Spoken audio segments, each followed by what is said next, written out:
How to grow a photography page on Instagram like Peter Mckinnon. What's going on, guys? Thor here, back with a new video, and in this video we're going to be talking about how you can grow a photography page on Instagram. A lot of you guys have been requesting this video, so I finally got around to make it. I did a lot of research on different photography pages that succeed, and I've looked at what they're doing, and in this video I'm going to break that down and tell you guys how you can grow a successful photography page and what needs to be in place for you to be able to do this. So I'm pretty much going to divide this video into two sections. The first section being the content you post, and the second being the growth strategies that you use. So first of all, the content you post. What is important about that? The first step is that the content has to be quality.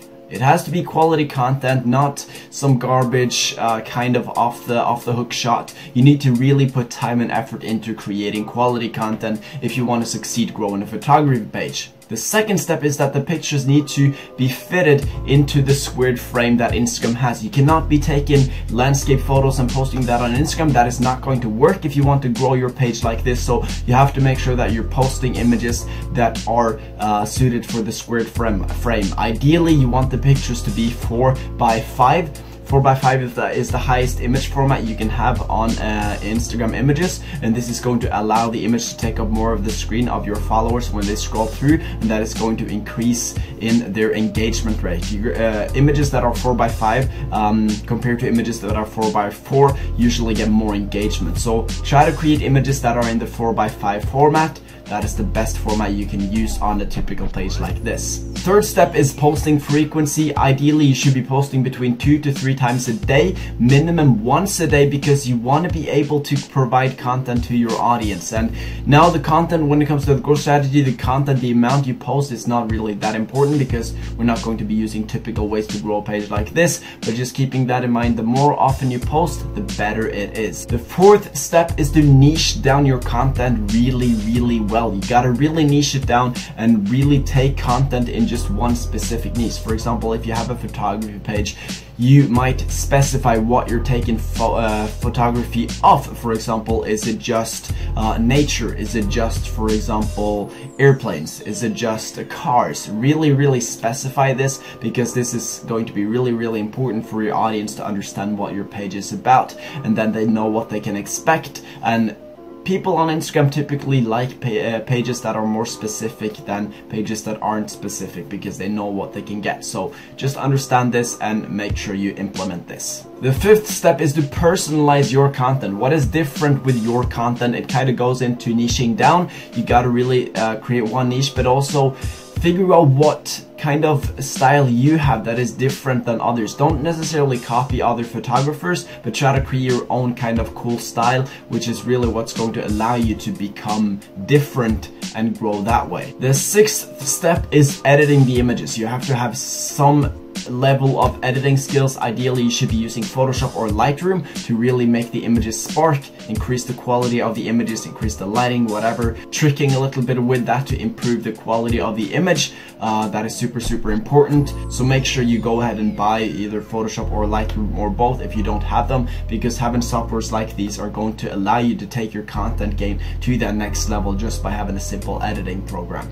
And the seventh step when it comes to the content is you need to have a theme on your page, a typical color theme, a typical kind of way of your images looking like. For example, are they dark type of images? Are they light type of images? Are they like the overall color theme needs to be looking the same, because it's going to make your overall page looking more appealing. People can recognize your content easier, and are then higher, the chance of them engaging with the images then higher when they see it on their newsfeed. So yes, that is the 7 steps you need to have in place when growing a photography page when it comes to the content. Now the next step we'll look at is the growth strategy you're going to be using. You're not going to be using the typical growth strategies like power likes, DM groups, whatever that is. You're not going to be using that viral strategy to grow, because it really is not feasible for an account like yours. So what I want you to do instead is I want you to go and find between 5 and 10 bigger influencer pages in your niche, as specific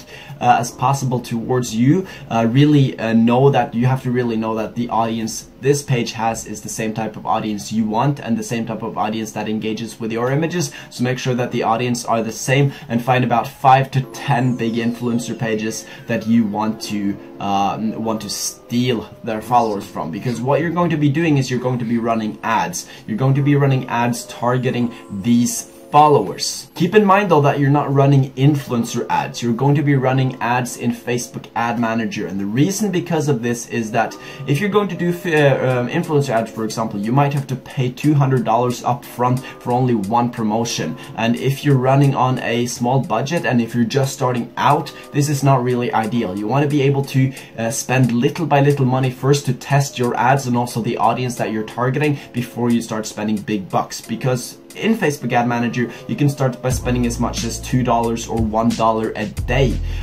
and you can then scale that when you see that some of the ads are working, some of them are not. Some of the targeting on this page is working, some of them are not. So that is just more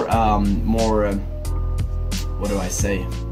Convenient when starting out and testing these ads. And that is pretty much the best strategy you can use to grow a photography page like this, because there's very few photography pages on Instagram nowadays. There's most of the pages are reposting pages, viral pages, and people are kind of getting tired of them. So what you have to do is you have to get your photography page out there, really get it out there, because people have a much higher following rate on these pages if they're exposed to them compared to viral pages, because viral pages are all over the place now. Everyone is posting viral pictures and people are kind of getting tired of it. So if you can create really quality content in a photography page, like for example Peter Mckinnon or Brandon Woelfel or whatever his name is, you can be able to create a really quality fan base around you, because people will like you for your content. You see Peter Mckinnon, he's got very dope content, that's why people like him. Same with Brandon Woelfel, amazing content, amazing editing skills, and people love him because he's unique. So the key here is for you to be unique, having the right targeting in place when you target people with Facebook ads. Ran on Instagram, you're doing it through Facebook ads, but the ads are obviously running on Instagram either through stories or the feed, and having that on place is what you need to do. Now, one final thing when making the ad that you want to display in Facebook Ad Manager, ideally you want it to be a video, about 20-second long video displaying your content, maybe 15-20 seconds displaying your content, and then at the end of the video it should be saying follow at your username. And that is the best type of ad you can make and what's going to give you the highest conversion. So I hope you guys enjoyed this video. If you did, smash that like button, go down below and subscribe if you're new to my channel, and I will catch you guys in the next video. Peace.